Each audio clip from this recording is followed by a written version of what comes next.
This is HaShulchan Yoredeh Siman Lam Gimel Sif Beis through Hey. This is day 172 of the Supplemental Arukh HaShulchan Yomi series. Let me just check that. I think it's 172. Yes, it is. So we're talking about the dislocation of the Lechi. Beis Elshon a tour. The tour writes, Kosan Ram writes, Nita Lechi Elyon Treva. If the upper jaws removed, it's trefa. Amliya tachton. If the lower jaws removed, kon shenigmam, such as it's been severed, up to the simanim, the low necru, the simon has not been dislocated. However, a mutter, it's permissible. That is the language of the Rambam. Now the Tur says, I already wrote about in majority has been located from the jaw. If the minority remains attached to one place, kosher, it's kosher until it's completely uprooted, or the majority is not, the minority is not remaining attached in one place. I'm also astounded, says the Torah, Rambam forbade where the upper jaw is removed. Can we add the trefos?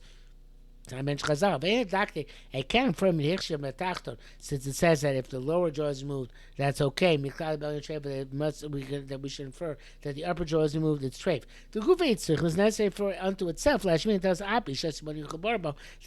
the simonim are attached to the lower jaw and it's been severed, it's still okay. Certainly, by the upper jaw is not a problem, because the smart not attached there. That's end quote from the Torah. The Mefarshim of the Torah have grave difficulty with what he initially said. Mashisi Ram she tied against the Rambam. We're going on Rashba's out. The Rashba's on Torah Sabayis. His single love Katur also evidently complaining against the Rambam like the Torah. Okay, so I guess he doesn't have a problem with Torah's complaining against the Rambam. According to what he explains, everything works out fine and dandy.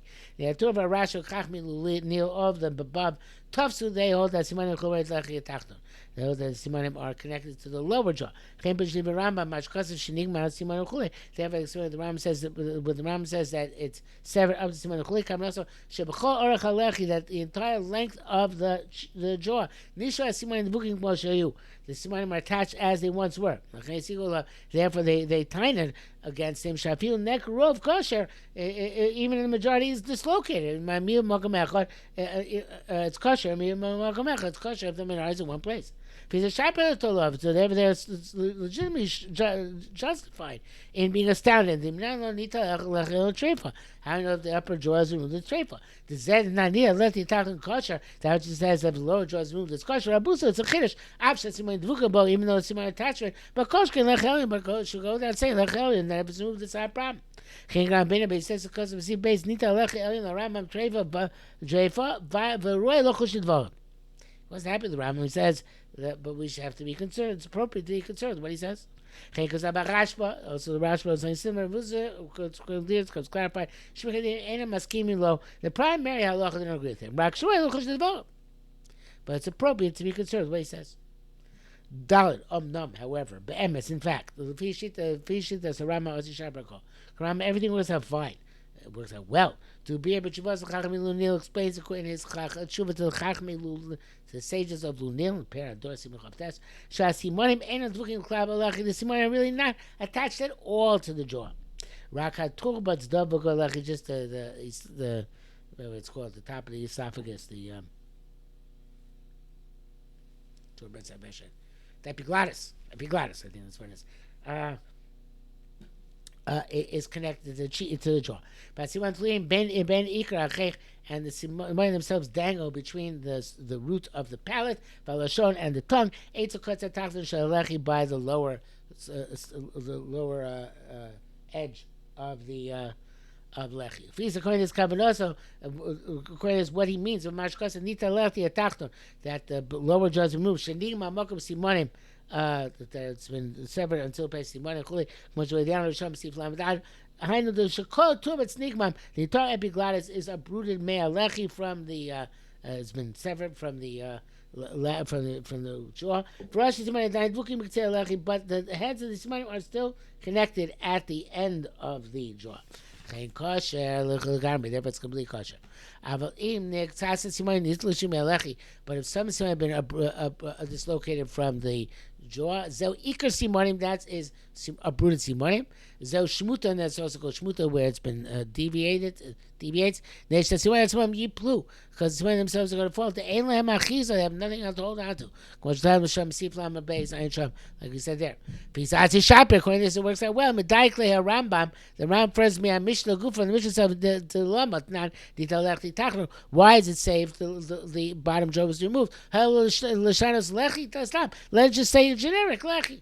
They can't see my main chubar lechi. Since my are not connected to lechi. Shumaim is shumabusa. There's no chiddush. Elevade, unless l'daik, it's in order to infer. Hanita yotrefa. That's the only reason why I could be saying this, right, with the Mishnah. That Nita Lechi Tachton and give parameters. So assuming that Nita Lechi Elyon, there are no parameters going to make it kosher. But by the time being Rambam, Ram explains the reason in the Tshuva, because the wind will enter the lung, and the animal will die. So it brings this Tshuva. They assume Rambam came up with this idea on his own.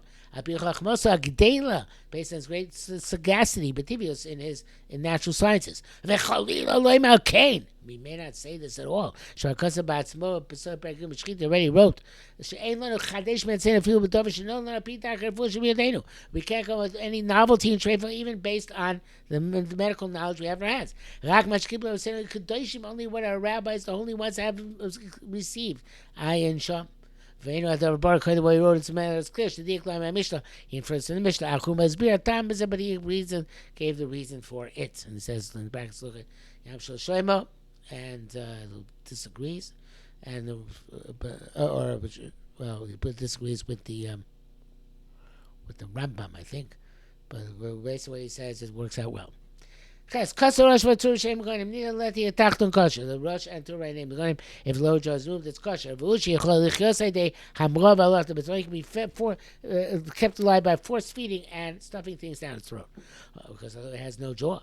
If not, it's treifa kalashon. The Faneno East came a Gemara. Says Gemara Dafnun Hey. It's not, however, part of the primary shas. Maybe it's Rabbanan Savarai put in.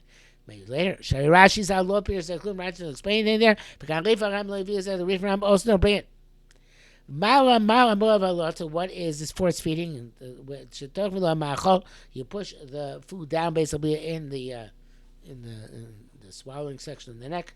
I won't see an English word for that, but it escaped me. And allows it to the place that can no longer regurgitate it. That's called hamra, force feeding. So you put it back in a place where it can actually regurgitate it. Nikra halata, that's called halata, different type of force feeding. So too a bird whose lower beak is removed. If you eat by stuffing it, kosher, it's okay still. That's treif.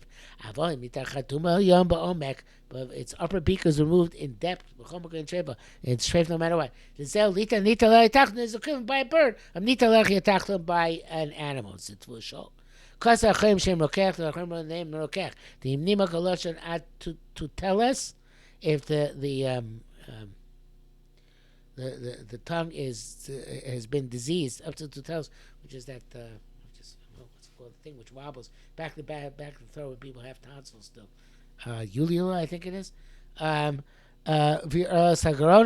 it goes up to there and it's inflicted to there, it's cook shera. But if it's the tutelis itself is afflicted, the uvula, it's treifa. Now they'll see about treifa. So they'll say, where did you get this new treifa? It's a Chodesh question. Time is nation. The reason is because it can't eat. And therefore it can't eat even by stuff force feeding it. And that's it for sure. However, HaShulchan says, I'm not 100% happy with it, but I'm not telling you why today. But that's it for us for today.